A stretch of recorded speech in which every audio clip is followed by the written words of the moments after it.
Vamos lá.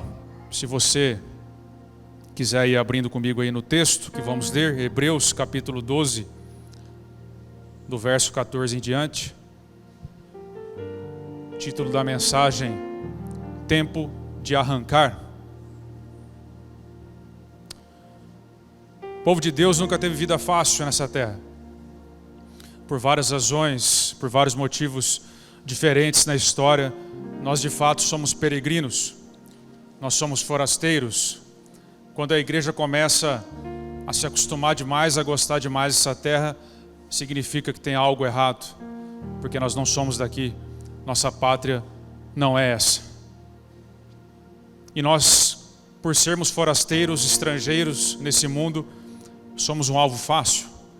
Sempre fomos atacados, sempre fomos responsabilizados e culpados por coisas que não fizemos. Durante toda a história, Deus foi sentado no banco dos réus, colocado no banco dos réus. Quando qualquer tragédia acontecia, a primeira pergunta que vem é: onde está Deus? Onde é que estava Deus? Então Deus é culpado pela fome no mundo, Deus é culpado pelas doenças no mundo, Deus é culpado pelas tragédias sociais, pelas tragédias naturais. E mais recentemente, o povo de Deus tem sido atacado com base na infelicidade do homem. Nós constantemente somos acusados de que nós reprimimos as pessoas e não permitimos que elas sejam quem elas desejam ser, causando a infelicidade no mundo. É a mesma coisa que culpar o radiologista quando entrega a imagem da perna quebrada, como se ele fosse o culpado pelo diagnóstico. Acusações próprias do nosso tempo que vão exigir muito da igreja, vão exigir uma postura firme da igreja, porque a antipatia pelo cristianismo vem crescendo e cada vez cresce mais, e nós já sabemos onde tudo isso acaba. Não há nada novo debaixo do sol. Para a antipatia passar, para a perseguição, não custa nada. E é inevitável que o povo de Deus seja de fato atacado nesse mundo, porque esse mundo jaz no maligno, porque esse mundo já está condenado, e também porque nós estamos aí para isso mesmo. Porque Jesus disse o seguinte: eis que vos envio como cordeiros no meio de lobos. Esse foi o envio do nosso Senhor. Nós estamos aí para resistir e testemunhar fielmente até o fim de um Deus que vive, de um Deus que é o mesmo ontem, o mesmo hoje e é o mesmo eternamente. E se você deseja cumprir o seu chamado e ser uma testemunha fiel até o fim, você precisa preparar-se.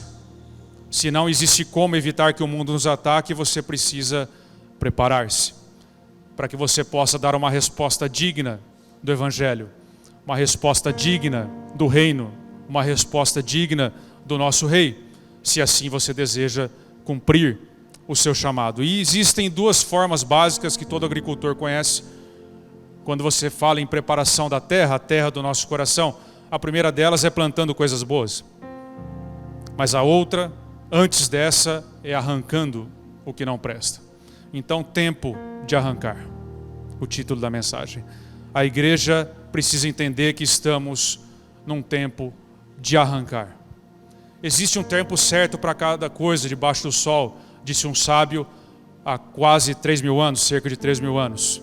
E ele disse: há tempo de plantar e há tempo de arrancar. Jesus disse que se o teu olho te faz pecar, arranca, porque é melhor. A própria sabedoria disse para arrancar. Não permita que a raiz de amargura cresça no meio da congregação, contaminando a muitos, disse o autor de Hebreus. Em muitos momentos a palavra nos ensina a arrancar. E a igreja precisa compreender esse momento. O que é necessário arrancar da terra do seu coração para que você possa suportar até o fim a oposição que nós como peregrinos sempre sofremos e sempre iremos sofrer como povo de Deus nessa terra. Amém? Acompanhe o texto comigo. Vamos ver aí o que o autor de Hebreus nos ensina. Hebreus 12, do verso 14 em diante. Diz assim a palavra escrita: esforcem-se para viverem em paz com todos e para serem santos. Sem santidade ninguém verá o Senhor. Cuidem que ninguém se exclua da graça de Deus, que nenhuma raiz de amargura brote e cause perturbação, contaminando a muitos. Não haja nenhum imoral ou profano como Esaú, que por uma única refeição vendeu seus direitos de herança como filho mais velho.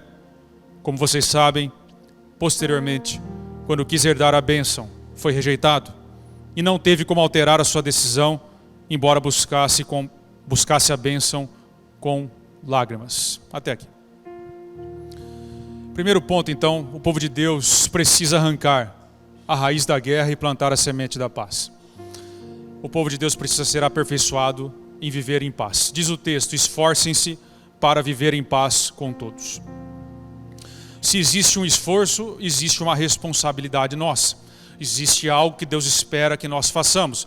Existe algum movimento sincero que Deus aguarda que nós possamos fazer como igreja, como corpo de Cristo. Afinal de contas, Ele é o príncipe da paz. Afinal de contas, Ele mesmo disse: justificados, pois, temos paz com Deus, como disse o apóstolo Paulo. E Ele mesmo disse: eu vos deixo a paz, a minha paz eu vos dou. Eu não a dou como o mundo a dá. A paz é uma realidade para o povo de Deus. É algo concedido ao povo de Deus, é algo essencial ao povo de Deus. E que foi dado pelo próprio Jesus a nós. Nós temos uma paz que o mundo não tem. Nós temos algo plantado na terra do nosso coração que o mundo não tem. De fato, nós somos um povo diferente de qualquer outro. Assim como Israel foi na história, um povo diferente, totalmente diferente de todas as nações vizinhas. Nós somos. Mas a pergunta é: se Deus nos entregou, o próprio Jesus nos entregou a sua paz, por que é tão difícil para nós vivermos em paz uns com os outros? Qual é a dificuldade do povo de Deus em viver em paz? Por que será que nós temos que por tantas vezes apartar brigas entre irmãos? Por que será que nós não conseguimos simplesmente viver em paz? E eu penso, irmãos, que uma das respostas é porque nós somos extremamente individualistas. Nós estamos mergulhados numa sociedade individualista. Nós temos uma leitura individual da palavra de Deus. Nós não temos uma leitura coletiva da palavra de Deus. Nós não temos uma visão coletiva do reino de Deus e nem sobre Deus. E como disse o apóstolo Tiago, toda a guerra começa com o mau desejo no coração. E esse mau desejo no coração precisa ser vencido, para que nós, enfim, consigamos viver em paz como o povo de Deus. Disse um teólogo aí recentemente que o que pensam sobre nós pouco importa, mas o que pensam de Jesus por sua causa tem toda a importância. E o mundo conhecerá o Pai quando nós formos um, disse o apóstolo João. Portanto, a questão de unidade, a questão de paz na igreja, ela é essencial para que o reino avance. E a nossa individualidade, ela vai contra isso. A verdade é que nós nos alegramos muito com a paz que Deus nos dá. Claro que nos alegramos. Não existe nada melhor do que você receber a paz, em que você receber a notícia que agora Deus está em paz com você. Mas nós recebemos essa notícia e pegamos essa paz para nós, individualmente. Nós amamos receber a paz que Deus nos dá, mas nós nos recusamos a promover essa paz. Nós queremos essa paz que Deus nos dá, mas até o ponto em que ela não me custe nada. Até o ponto em que essa paz não tire a minha paz pessoal. Até o ponto em que essa paz não atrapalhe os meus planos durante as noites da minha semana. Até o ponto em que essa paz não me exija que eu entregue nada para o meu irmão.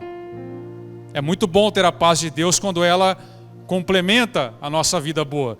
mas promover essa paz, nós nos recusamos, muitas vezes. O que nós queremos é uma paz de condomínio, uma paz de clube, em que nós pagamos uma mensalidade e alguém lá tem que garantir a nossa estadia em paz. Nós não temos que nos envolver muito lá com as coisas do clube, do condomínio. A gente tem que chegar e tudo tem que estar pronto. Nós não temos que promover nada. Às vezes, parece que é essa paz que nós estamos querendo. Deus por mim apenas. Nós não estamos interessados muito no Pai Nosso, no pão nosso. Isso não tem grande apelo para nós, essas verdades, essas coisas de reino, de comunidade, do que Deus fez pelo seu povo.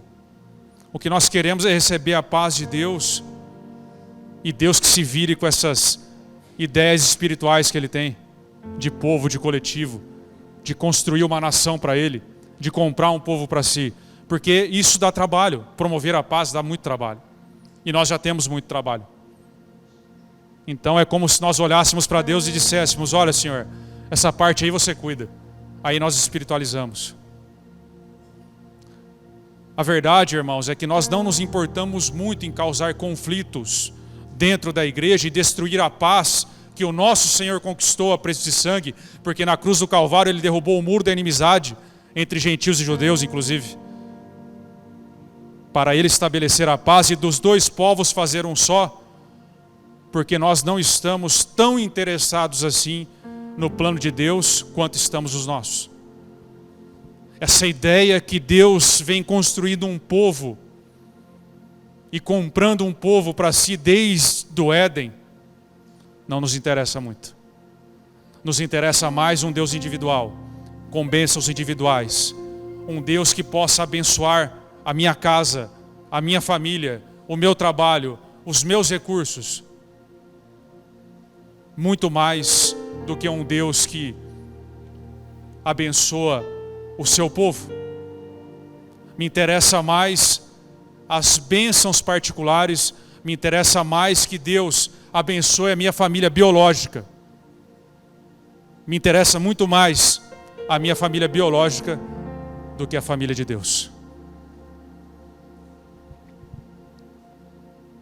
E pensando assim, irmãos, nós nunca vamos ter paz em nossos meios, porque quando acontecer um conflito, o fiel da balança jamais vai ser a cruz. Vai ser os meus interesses, a minha família, o meu bem-estar e o que é meu. E eu fico pensando o quanto que nós não ferimos o coração de Deus com as nossas individualidades, com as nossas privacidades, com os nossos egoísmos, com as nossas lógicas de que primeiro vem a nossa família biológica e a família de Deus é completamente esquecida. E o ministério é completamente esquecido. Porque é por meio do seu ministério que você serve a família de Deus, você edifica o corpo. Mas nós colocamos tudo na frente da família de Deus. Nós colocamos tudo na frente daquilo que é o plano de Deus desde o começo, que é ter um povo para si. Que torne o reino invisível, visível nesse mundo caído. Eu fico pensando o quanto eu e você não ferimos o coração do Pai quando desprezamos tudo isso e só o buscamos para abençoar a nossa família biológica. E só olhamos para as nossas necessidades. E a pergunta é: como é que nós podemos mudar esse quadro? Esse quadro que não é da Amor e Graça, é da igreja em geral, porque nós estamos numa sociedade assim. O primeiro passo é compreender a profundidade da paz que nos alcançou. Nós precisamos urgentemente voltar ao básico, porque nós nos cumprimentamos dia após dia, graça e paz. Nós precisamos voltar a entender o que significa esse cumprimento que os cristãos na história do mundo inteiro, em todas as sociedades, disseram: graça e paz. A graça, ela é a árvore, e a paz é o fruto dessa árvore.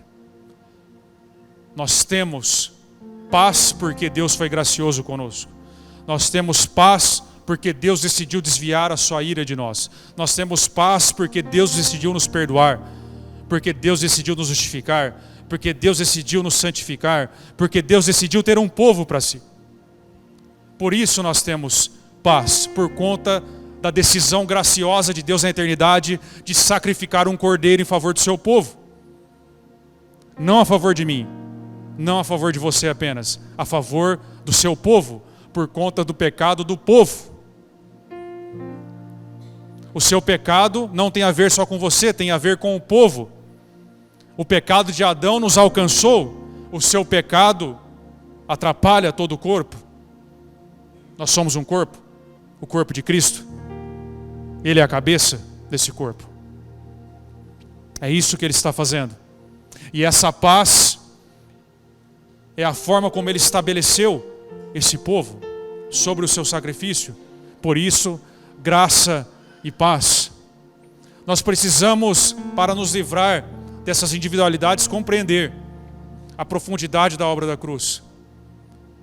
Compreender que um dia Deus estava em guerra conosco, que nós éramos inimigos de Deus, que nós não tínhamos acesso a Deus, que era impossível chegarmos a Deus, mas Ele decidiu desviar a sua ira de nós e despejar no Filho.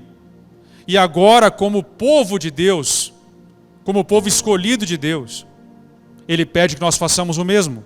Se você está prestes a despejar a sua ira sobre algum irmão seu, lembre-se que Ele desviou a ira de você.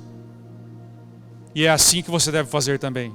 Desviar a ira do seu irmão, porque a ira de Deus já foi descarregada nas costas do Filho. Todas as injustiças que você, porventura, tenha sofrido, nós gostamos de lembrar da cruz assim, né? Quando somos injustiçados. Mas lembre-se que a cruz também pagou as suas injustiças. Quando você também injustiçou ou abandonou alguém. Quando você também ofendeu alguém. Assim como você foi ofendido, todas as nossas ofensas que recebemos e praticamos foi despejada nas costas do Filho.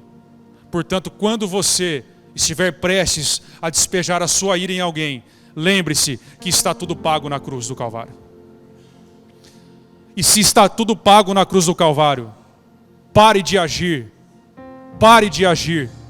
contra o seu irmão como se não estivesse pago. Se você crê nessa verdade, e se você chama a cruz para si, quando você é injustiçado, pare de agir contra o seu irmão como se a dívida não estivesse paga. Como se ele devesse alguma coisa ainda. Ou como se você tivesse algum direito ainda. Ou como se eu tivesse algum direito qualquer que seja. O Filho já suportou a ira em nosso lugar.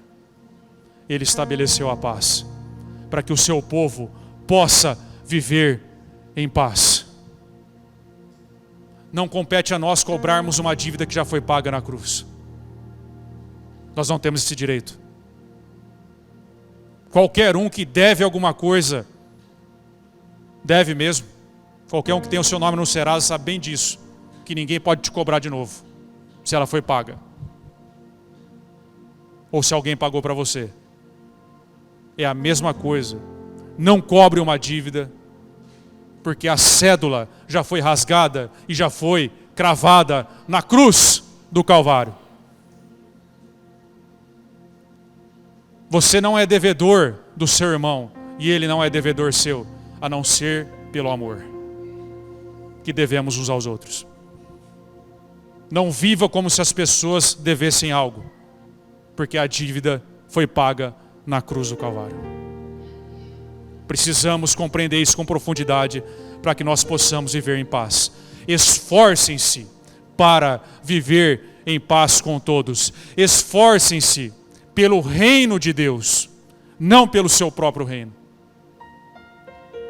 Não pelo nosso reino individual, pelo reino que Jesus comprou na cruz do Calvário. Ele derrubou toda inimizade. Nós devemos viver dessa forma, em paz, promovendo a paz uns com os outros. Não pode, irmãos, não pode, em nosso meio, haver trigas e brigas por conta de motivos banais, por conta de motivos egoístas, por conta de desejos pessoais, individuais. Nós somos um corpo. Nós não podemos permitir isso. Na igreja seria até aceitável que tivéssemos uma discussão acalorada. Por exemplo, onde é que nós vamos evangelizar? No presídio ou aos moradores de rua hoje? E aí sai uma discussão, os irmãos saem no tapa por causa disso. Ou então, se houvesse uma discussão sobre, hoje nós vamos visitar os enfermos ou visitar, sei lá, alguém que precisa de oração por algum outro motivo, e os irmãos saem no tapa por conta disso. Se houvesse uma briga, não, eu que falei primeiro que eu quero receber a célula, e o outro quer receber, e os irmãos saem no tapa porque os dois queriam receber a célula, eu aceitaria essa briga. Ou se você quer liderar célula e só tem uma vaga, e aí você sai no tapa com o seu irmão porque você quer ser um líder de célula. Eu teria prazer em apartar essa briga. Acho que eu nem apartaria, na verdade. Eu ficaria olhando. Olha que coisa mais linda. Mas a verdade, irmãos, é que eu nunca vi. Nunca vi. E eu acho que você também nunca viu uma briga por conta desse motivo. Nós não vemos isso. O que nós vemos são discussões por conta de fofoca, desamor, desprezo. Por questões individuais. Por motivos egoístas. Por coisas que não dizem respeito ao reino. Por coisas que não edificam. É por esses motivos que nós vemos, e como disse o apóstolo Tiago, toda guerra começa por conta de uma má intenção, um desejo egoísta no coração. A raiz dessa guerra, nós precisamos arrancar a raiz dessa guerra, está em nossos maus desejos. E é preciso que os nossos maus desejos se convertam ao príncipe da paz. Aquele que conquistou a paz em nosso lugar. A igreja precisa urgentemente arrancar a raiz da guerra e plantar a bendita semente da paz. Nós não podemos viver em guerra, porque o mundo só conhecerá o Pai quando, enfim, nós formos um. Quando nós tornarmos o reino invisível visível por meio da nossa paz e por meio do amor que temos uns pelos outros. Amém? Primeiro ponto, arranque a raiz da guerra. Segundo ponto, o povo de Deus precisa arrancar a raiz da loucura e plantar plantar a semente da sabedoria. Arrancar a raiz da loucura e plantar a semente da sabedoria. O mundo nos ataca assim: se Deus é amor, então Ele tem que me aceitar como eu sou e deixar eu viver como eu quero, caso contrário, não tem amor nisso. É assim que o raciocínio hoje, de uns 100 anos para cá mais ou menos, começou a ser construído. Então, se Deus é amor, então Ele tem que me aceitar. Ele tem que fazer isso, porque senão não é amor. Agora sim, irmãos, é preciso muito esforço para torcer a palavra a tal ponto de acreditar nessa loucura. É preciso fazer muito esforço contra a sabedoria, muito, para que alguém se convença dessa loucura. Porque veja bem, é só pegar esse texto, bastava esse texto, não precisava de outro. O texto diz claramente: busquem, esforcem-se para ter paz com todos e busquem a santificação, a santidade, sem a qual ninguém verá o Senhor.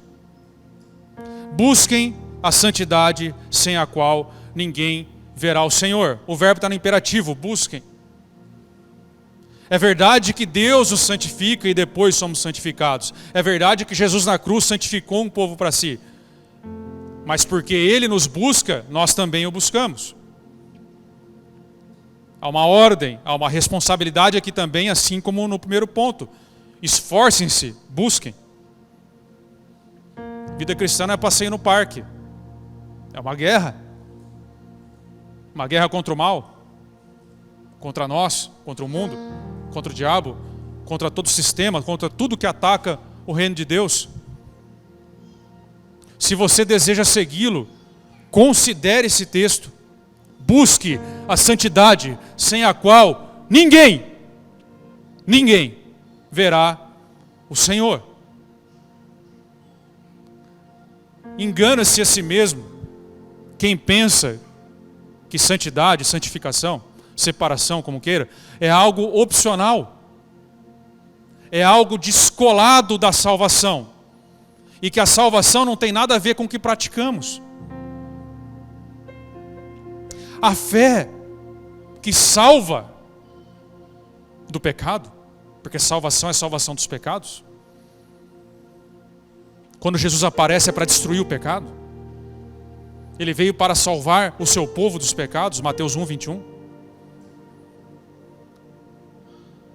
A salvação que chega a nós por meio da fé, ela conduz a uma obediência honesta. É aquele ditado: nós não somos salvos pelas obras, mas não somos salvos sem elas. Não é pelas obras, é pela fé. Mas a fé verdadeira vai conduzir obrigatoriamente a uma obediência honesta diante de Deus. Engana-se a si mesmo, engana-se. Quem pensa que Deus não se importa com quem somos, com o que praticamos.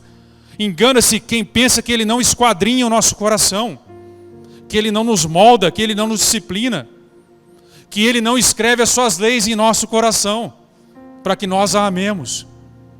Engana-se quem pensa que nós não temos um Senhor no céu, que é dono da nossa vida.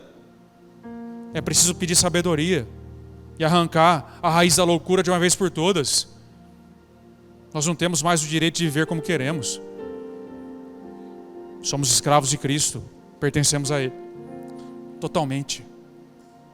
Agora, sabe qual que é o nosso problema com santidade, santificação, irmãos? É que simplesmente nós não a compreendemos. Nós temos uma dificuldade enorme de entender isso. Por várias questões que eu não vou entrar aqui, mas santificação não é um conjunto de regras que você cumpre e você vê Deus. Diz o texto, né? Sem santidade ninguém verá o Senhor. Aí você cumpre 10 passos, você vê Deus. Isso se chama suicídio, né? Você cumpre 10 passos, tal, se mata, aí você vê Deus. Não é isso. Não é uma receita de bolo que você faz aqui, assim, assim, assim, e aí você consegue ver a Deus. Santificação não é uma nota que você dá, que Deus te dá, melhor dizendo, pelo seu desempenho. Olha, você faz isso, isso e isso, e agora você ganhou, agora sim eu vou me revelar para você. Santificação não é isso. Santificação não é feita com base na nossa força, na força do nosso braço, no nosso mérito. É com base na força do Espírito. Se vocês fizerem as obras da carne, morrerão, mas se pelo Espírito fizerem morrer as obras da carne, viverão. Se pelo Espírito fizerem morrer. Obras da carne você faz por você mesmo. Se fizerem as obras da carne, morrerão. Mas se pelo Espírito fizerem morrer as obras da carne, aí vocês viverão. Santificação não é na força do nosso braço. Nós dependemos de Deus para isso. Também é pela fé. Santificação não é algo feito sem fé. É feito na dependência do Espírito. É um esforço que nós dependemos dele. É uma busca sincera, desesperada, assim como a corça anseia por águas, como diz o salmista, para que Deus entre em todas as áreas da nossa vida. Todas. Para que Deus domine todas as áreas da nossa vida. E o dia que Ele dominar todas as áreas da nossa vida, vai ser o melhor dia da sua vida. O dia que o nosso Senhor reinar absoluto, porque hoje Ele reina na igreja apenas. Ele é o Senhor da igreja ainda. Ainda não, todas as coisas não estão ainda todas debaixo dos seus pés. Mas um dia Ele governará tudo. Todas as nações. E será o melhor dia das nossas vidas. Santificação é isso. Santificação é parte da nossa salvação presente. Porque quando nós dissemos que fomos salvos, nós estamos dizendo sobre a nossa justificação pela fé. Olha, um dia eu criei no Senhor Jesus. Eu entendi que o Evangelho é a única forma de chegar a Deus. Eu entendi que o Evangelho é aquele que absolve culpados. E eu era culpado, eu era um pecador. E eu precisava da misericórdia de Deus. E eu entreguei, abri mão da minha justiça própria e me entreguei ao meu Senhor. Por meio da fé. E aí eu fui salvo. Fui justificado, fui absolvido, o juiz me absolveu. Eu olho para trás e vejo que eu fui livre da culpa do pecado. Mas a salvação não para por aí. Afinal de contas, você não é ladrão da cruz. Ladrão da cruz é uma exceção que todo mundo quer tornar regra. Esse é o problema com a santificação. Mas é uma exceção. Ele teve duas bênçãos, né? Conheceu Jesus e morreu em seguida. Você continua aqui.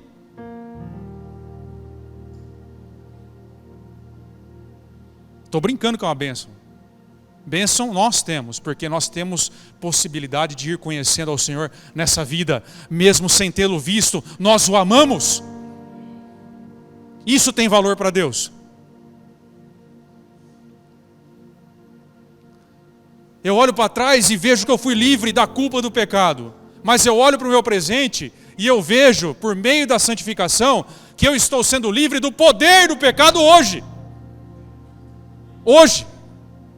Então eu fui salvo ontem e eu continuo sendo salvo hoje pelo mesmíssimo sacrifício e pelo mesmíssimo poder que está em mim. O mesmo Espírito que ressuscitou Jesus dos mortos me ressuscita hoje. Esse é o poder da ressurreição. Aquele sacrifício que me alcançou na fé pela justificação continua me alcançando hoje para eu ter domínio e poder sobre o pecado. Então hoje eu olho para mim e percebo que eu estou sendo livre do poder do pecado. O pecado já não me domina. Se eu peco, é um erro que eu cometi, foi um acidente, eu não vivo mais na vida de pecado. Eu tenho poder agora em minhas mãos para vencer. Santificação é onde recebemos poder e condições para nós assinarmos o divórcio com relação ao pecado e casarmos com Cristo. E aí eu olho para frente e eu digo, eu vou continuar sendo salvo. Porque um dia, quando eu deixar esse corpo, eu serei glorificado. Ou seja, na glorificação nós teremos um corpo que durará toda a eternidade. Já não haverá mais morte, nem luto, nem dor, nem sofrimento. Mais nada, nem choro. Porque as antigas coisas já passaram. Então eu fui salvo, eu continuo sendo salvo e eu serei salvo por meio da fé. A santificação faz parte da salvação presente. Não existe nenhum justificado que não esteja sendo santificado. E não existe nenhum santificado que não tenha sido anteriormente justificado. Quem cumpre regras e é uma boa pessoa, um bom pai de família, e acha que isso é santificação, não é. Isso aí é uma pessoa de moral, é um moralista. Não é alguém que está sendo santificado. Santificação é muito maior do que isso. Não é obra exterior, é obra no peito. É a palavra enraizando no fundo do seu peito e te fazendo amar o céu. De dentro para fora. Você só consegue perceber o seguinte, olha, eu não sou perfeito, mas eu estou muito distante do que eu era já. Porque Ele vem moldando o meu coração, Ele vem fazendo a obra, o poder dEle está em mim, eu estou unido com Cristo e eu vou percebendo essa diferença ao longo dos anos. É muito mais forte do que nós. É muito maior do que nós. É uma obra que já dura há mais de 2000 anos, por todo o seu povo, em todas as épocas, em todos os lugares. É isso que Ele está fazendo. Santidade nada mais é do que nós recebemos poder do Espírito para que nós possamos nos tornar semelhantes ao nosso Senhor. Ele disse, olha, sejam santos, porque Deus é santo porque eu sou santo. Isso está em Levítico. Pedro repetiu, é um princípio eterno de Deus. Sejam santos porque eu sou santo. Agora, sabe qual que é o nosso problema? Que a gente não entende que para Deus ser santo e nós sermos santos, os caminhos são muito diferentes para nós chegarmos até lá. Para que eu seja santo, tenha santidade, eu preciso negar a mim mesmo. É por isso que o mundo está errado ao nos acusar. Para eu ser quem eu devo ser, eu tenho que me negar. Eu tenho que negar o pecado que está em mim. Para que eu seja quem eu devo ser. Agora, para Deus ser quem Ele deve ser, Ele não pode negar a si mesmo. Porque Ele é santo. Nós estamos sendo feitos santos por Ele. É por isso que Ele não pode aceitar o pecado que está em mim e em você. Ele precisa nos santificar. Para que nós possamos ser como Ele. Ele não pode negar a si mesmo. Ele não pode permitir o pecado nos seus filhos. Porque a reação de Deus com relação ao pecado é a sua ira. A sua ira justa que recaiu nas costas do filho. E se você crê no filho, a ira já foi desviada de você. E agora o filho te santificou. E agora ele está fazendo você parecido com ele. E essa é a maior bênção das nossas vidas. A maior honra das nossas vidas. Sermos chamados e feitos à semelhança do Filho de Deus. O amor de Deus está nisso. Em nos livrar de nós mesmos. Em não nos abandonar em nossas mazelas e pecados. É preciso considerar a gravidade do pecado, irmãos. É preciso considerar a gravidade do pecado. Foi o pecado que nos separou e o pecado continua nos separando de Deus. O salmista disse o seguinte no Salmo 66: se eu tivesse acolhido, acalentado o pecado em meu coração, Deus não me ouviria, mas Ele me ouviu. O autor de Hebreus diz que se você peca deliberadamente, ou seja, de propósito, já não resta sacrifício por esses pecados. O que ele está dizendo é óbvio. Deus não morreu para ser feito de bobo. Ele não morreu para fingir que você está sendo santificado. Ele morreu para te santificar. Para te separar. Então aquele que peca propositalmente, que escolhe fazer isso e vive nesse pecado, não adianta invocar o sangue de Jesus para isso. Já não resta perdão mais para isso. Nós não temos o direito, a Bíblia não garante, que se você vive nessa situação, não adianta chamar o perdão de Deus. Porque agora que nos arrependemos, nós precisamos dar uma resposta a Deus e vivermos de acordo, de modo digno do Evangelho. Nós precisamos entrar na santificação do nosso Deus. Quem vive dessa forma, quem diz que crê no Filho e vive numa vida completamente afundada no pecado, está indo na contramão do plano de Deus que eu acabei de falar aqui agora. Do que Ele está fazendo, que é separando um povo para si. Está num lugar extremamente perigoso. Terrível coisa é cair nas mãos do Deus vivo. Não brinque com Deus. Não acolha o pecado no seu coração. Aquele que acolhe o pecado no seu coração não tem o direito de invocar o sacrifício do Filho. Nós precisamos abrir fogo, guerra, contra o pecado que resta em nossas vidas. Jesus na cruz do Calvário destruiu o pecado e a morte. O pecado que entrou no mundo por meio de Adão. Esse império que nos domina, que nos cerca, que nos faz escravos dele, ele destruiu isso. E essa obra continua por meio do Espírito em nós hoje. Continua a separar um povo para si. Precisamos ser o sal da terra. Precisamos ser a luz do mundo. O povo de Deus precisa arrancar a raiz da loucura e plantar a semente da sabedoria.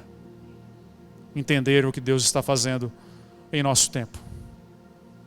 Terceiro ponto, nós devemos arrancar a raiz da amargura para abraçarmos a cura que vem da graça de Deus. O texto diz assim: cuide que ninguém se exclua da graça de Deus, que nenhuma raiz de amargura brote e cause perturbação, contaminando a muitos.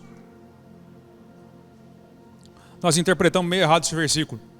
Raiz de amargura aí não é apenas amargura no sentido de que você ficou amargurado porque alguém te ofendeu ou você sofreu uma injustiça e você ali fechou seu coração e ficou chateado com isso. Amargura aí, raiz de amargura é a raiz do pecado. Se você ler o livro de Deuteronômio, você vai perceber que o pecado é classificado como uma raiz amarga. E a lei de Deus é doce como o mel. O pecado é amargo e a lei de Deus é doce. Esse é o contraste que ele está fazendo. Um pouco de fermento leveda toda a massa, ou seja, um pouco de pecado, a raiz do pecado contamina muitos se permitirmos ela crescer em nosso meio. Mas ela também pode ser uma questão de amargura nesse sentido. Porque amargurar-se porque sofremos injustiça também é um pecado e um grave pecado. Porque ele está ligado ao orgulho. Também pode ser interpretado dessa forma e é desse jeito que nós vamos ver. Nós vamos pensar um pouco aqui. Porque a gente raciocina assim às vezes, né? Se eu fizer tudo certinho, Deus abençoa e tudo vai dar certo da forma como eu planejei. Esse pensamento ele é muito recorrente na igreja. E ele não é novo. Se você vê o livro de Jó, é a mesma coisa. Desde aquela época. Né? Porque os amigos de Jó não perguntaram para Jó, você tem que ter feito alguma coisa para essa tragédia ter vindo sobre você. Não é possível que não tenha nada errado. Ou seja, eles estão na cabeça que se você agir corretamente, então tudo vai dar certo. Se você então não agiu certo, então vai acontecer aquela tragédia. Ou seja, a vida é explicada sempre de acordo com o que você faz. Mas a gente sabe que não é assim. Não tem uma lógica nos acontecimentos. Eclesiastes chega a dizer que tragédias alcançam pessoas boas e não tem nenhuma explicação para isso. A vida não é assim. Não é essa matemática em que você faz e tudo que acontece ao redor tem a ver com o que você fez ou deixou de fazer. A vida é maior que nós. Existem outras variantes na vida. Que não apenas essa. Não dá para explicar tudo o que acontece conosco por meio dos nossos acertos e os nossos erros. Então você pensa, se eu fizer tudo certinho, Deus vai fazer da forma como eu estou planejando, vai acontecer dessa forma. Aí você faz tudo certinho, dá tudo errado, e você fica amargurado com Deus. E com o seu irmão, porque você acha que agora você conta o seu sofrimento para ele não te entende. E agora que você acha assim, ninguém me entende mais, que você entrou naquela crise, ninguém me entende, eu sou um peixe fora d'água, meu Deus. O que você faz agora? Você joga o seu sangue na igreja inteira. Contamina muitos. Porque você feriu e agora você quer. Você foi ferido e agora você quer ferir também. Raiz de amargura. Se você olhar para a parábola do filho pródigo, o filho mais velho dá uma boa ideia para nós do que é isso. O filho mais velho, ele projetou na sua cabeça um futuro. Então ele pensou, eu vou obedecer meu pai, na risca, como ele mesmo fala, ele joga na cara do pai isso. E então, tudo vai acontecer como eu imagino, eu vou ganhar um cabrito gordo, sempre. O pai vai fazer isso, vai fazer aquilo, e aquele desgraçado daquele meu irmão lá, ele não vai mais ser recebido. Porque ele está fazendo errado, então a consequência tem que ser aquela. Ele projeta isso na cabeça, ou seja, ele tenta controlar o pai, a bondade do pai. Você já tentou controlar Deus também? Ele tenta controlar o que vai acontecer, ele tenta controlar a bondade do pai, aí as coisas não acontecem da forma como ele imaginou. O que ele faz? Se exclui da graça de Deus. Fica de fora da festa. Se recusa a participar da graça de Deus, que era perdoar alguém que não merecia. Sabemos que esse filho mais velho é Israel, que não queria aceitar os gentios. Mas serve para nós. Quantas vezes nos excluímos da graça de Deus porque tentamos controlar os acontecimentos. Então eu faço assim e eu espero que seja assim. E aí não acontece dessa forma. Então, para evitar a raiz de amargura, para de tentar controlar Deus. É um erro terrível você tentar controlar Deus. Nem Jesus tentou fazer isso. Quando Judas já estava prestes a trair, ele fala, faz o que você tem que fazer. Faz logo o que você tem que fazer.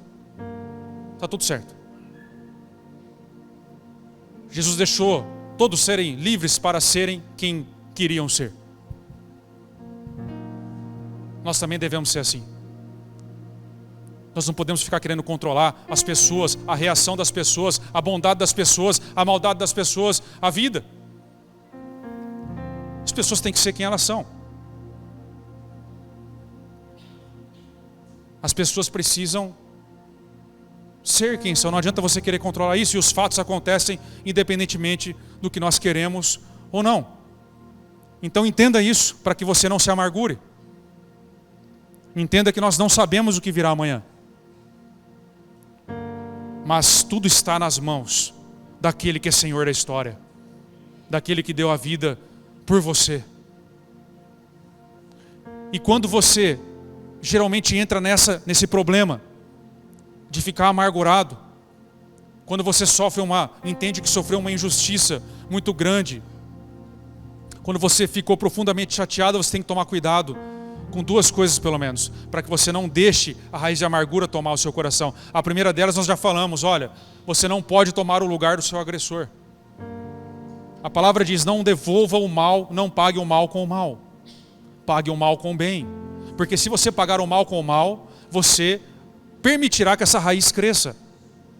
Quando nós somos profundamente ofendidos, a nossa reação natural é tomar o lugar do nosso ofensor. É isso que quer dizer contaminar a muitos. Não faça isso. E 2, se você passou por um problema muito grave, uma injustiça grande, um sofrimento muito grande, e você vai se abrir com alguém, e você entende que essa pessoa não está valorizando o que você está falando. Você conta lá um problemaço, e a pessoa fala, vamos orar, Deus é bom. E aí você fala, nossa, só isso. O que você está fazendo? Tentando controlar a pessoa, amargurando-se. Às vezes a pessoa não tem nada para te entregar. Às vezes você jogou um peso tão grande nela que ela também não tem como carregar. Ou então é só isso que ela tem mesmo para te dar, por que você não aceita? Por que tem que ser do seu jeito, filho mais velho? Por que a bondade tem que acontecer da forma como você planejou na sua cabeça? Aceita o que está sendo oferecido. Às vezes a pessoa só tem isso para te dar. Mas aí você acha que ela não está conseguindo compreender e você fica amargurado. Mas deixa eu te falar uma coisa. Ninguém, por mais bem intencionado que seja, vai conseguir sentir o seu sofrimento na intensidade que você sentiu. Não vai. Você está querendo uma coisa impossível quando você faz isso.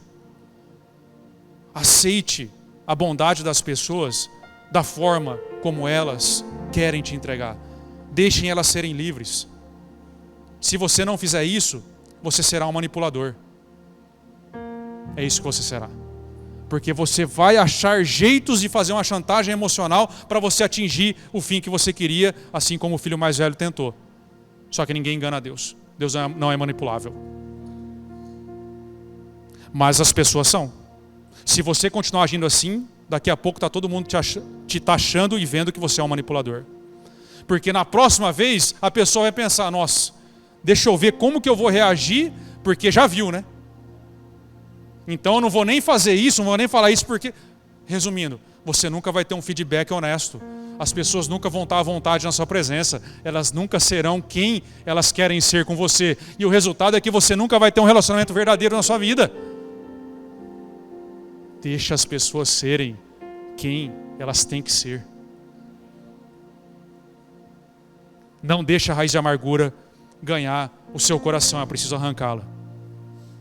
E para finalizar, já estou terminando, nós devemos arrancar a raiz do oportunismo, para abraçar a responsabilidade de sermos filhos. Repare aí no texto que ele fala, que eu já perdi aqui até, perdi o horário, perdi o texto, perdi tudo, vamos lá. Não haja nenhum imoral ou profano como Esaú, que por uma única refeição vendeu os seus direitos de herança como filho mais velho. Como vocês sabem, posteriormente, quando quis herdar a bênção, foi rejeitado e não teve como alterar sua decisão, embora buscasse a bênção com lágrimas. Aqui é muito interessante, irmãos, e é preciso compreender a sutileza do texto. Você percebe que ele, além de ter vendido, o problema aqui, que ele é imoral, é que além dele ter vendido seu direito de filho lá atrás, para Jacó, por um prato de lentilha, além de tudo depois, ele quis ficar com a vantagem do que ele vendeu. Porque você percebe que ele fala os direitos de filho em primeiro lugar, depois ele fala que quis herdar a bênção. Mas ele não tentou recuperar o direito de filho. Ele tentou recuperar a bênção que vinha com o direito de ser filho. Então assim, ele entrega o cargo dele, a posição dele, e depois ainda para completar a falcatrua, ele tenta ficar com a vantagem no final. Porque no final da vida ele pede para o pai dele, Isaac: ah, pai, mas você não tem nenhuma bênção? Que Jacó dá aquela enganada nele, né? E recebe a bênção no lugar dele. E depois ele vai reclamar com Isaac: ah, mas não tem nenhuma bênção? Mas ele não queria assumir o posto dele. Porque ser filho traz muitas responsabilidades. Ser o filho mais velho naquela época era uma questão legal. Ele teria o comando da família, ele iria suceder a Isaac, que sucedeu a Abraão. A responsabilidade era enorme. Enorme. Tinha suas vantagens, mas tinha uma responsabilidade enorme. Ele vendeu isso aí. E depois tentou ficar com a bênção. Ou seja, ele queria deixar com Jacó só a responsabilidade. E ficar com a bênção. Oportunista. A igreja precisa arrancar a raiz do oportunismo. De tratar a Deus como se Ele não quisesse receber nada da nossa parte. Não é uma questão que Deus precisa receber algo, mas Ele quer. Ele deseja. Ele deseja uma resposta nossa. Ele não deseja ser tratado por nós como alguém que fica sugando toda hora. Ele não quer ter amigos sanguessugas que ficam toda hora: ah, Senhor, me dá isso, me dá aquilo outro, mas somos completamente infiéis no trato com Ele. Não respondemos da forma como Ele deseja. Deus não deseja ser sangrado a todo momento pelo seu povo. Deus deseja relacionar-se conosco. É óbvio que um filho menor, quando dá um presente no Dia dos Pais para o pai sabe que o presente que ele recebeu saiu da carteira dele. Não foi a criança que trabalhou para comprar o presente. O pai sabe que foi ele mesmo que deu o presente para ele. Mas isso não impede o pai de recebê-lo com alegria. Com Deus é a mesma coisa. Tudo que fazemos veio dele. Se temos alguma coisa boa, veio dele. Se temos algum dom, veio dele. Mas isso não significa que ele não deseja receber. Como pai. Assim ele escolheu. Mas sabe o que nós fazemos? Tratamos ele como um amigo rico. Em que nós pedimos, mas a verdade, não temos relacionamento. Só quem tem um amigo rico sabe. E eu não sou rico. Eu tenho um amigo rico.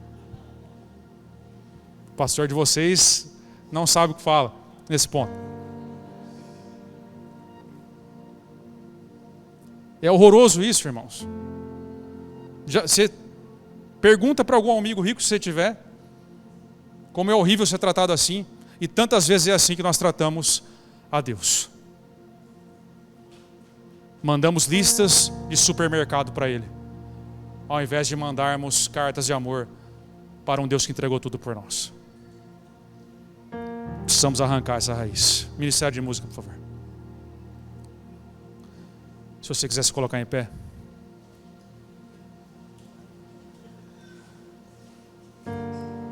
Precisamos arrancar a raiz da guerra. Raiz da guerra, irmãos. Para que nós possamos dar bom testemunho do nome do nosso Deus. Uma boa resposta a esse mundo. Para que nós possamos revelar o reino a esse mundo caído. Precisamos viver em paz entre nós. Se você tem algum problema com alguém, conserte-se. Conserte-se. Viva em paz. Não atrapalhe os planos de Deus nessa terra. Lembre-se, o que pensam sobre você pouco importa. Mas o que pensam sobre Jesus, por conta da sua conduta, tem uma importância eterna. Conserte-se com essas pessoas. Lembre-se do sacrifício do Filho. Estabeleça a paz, promova a paz, ainda que te custe. Arranque a raiz da guerra. Arranque a raiz da falta de sabedoria, a raiz da loucura. Nós precisamos ser o sal da terra, precisamos dar bom testemunho. Sem santidade ninguém verá o Senhor. Arranque a raiz da amargura. Não permita que a amargura ganhe o seu coração e contamine a muitos. Nós precisamos ter um ambiente saudável, um ambiente que nos anima, um ambiente que nos traz saúde. Porque nós vivemos num mundo doente, nós não podemos ter um ambiente doente na igreja. Arranca a raiz da amargura. Não se exclua da graça de Deus. E arranque, por fim, a raiz do oportunismo. Para que você seja um filho responsável que agrada a Deus em todos os momentos. Amém? Vamos orar, feche seus olhos. Senhor Jesus, obrigado, Pai. Obrigado, Senhor, pela sua palavra. Obrigado pela sua bênção. Obrigado, Senhor, porque o Senhor nos corrige e o Senhor corrige a quem ama. Oh Deus, que essa palavra, Senhor, de exortação caia em nosso coração. Arranque, Senhor, a raiz que não presta, e plante em nós, Senhor, a boa semente do Evangelho da paz. Planta em nós, Senhor, o perdão. Planta em nós a santidade. Planta em nós a sabedoria. Planta em nós a obediência.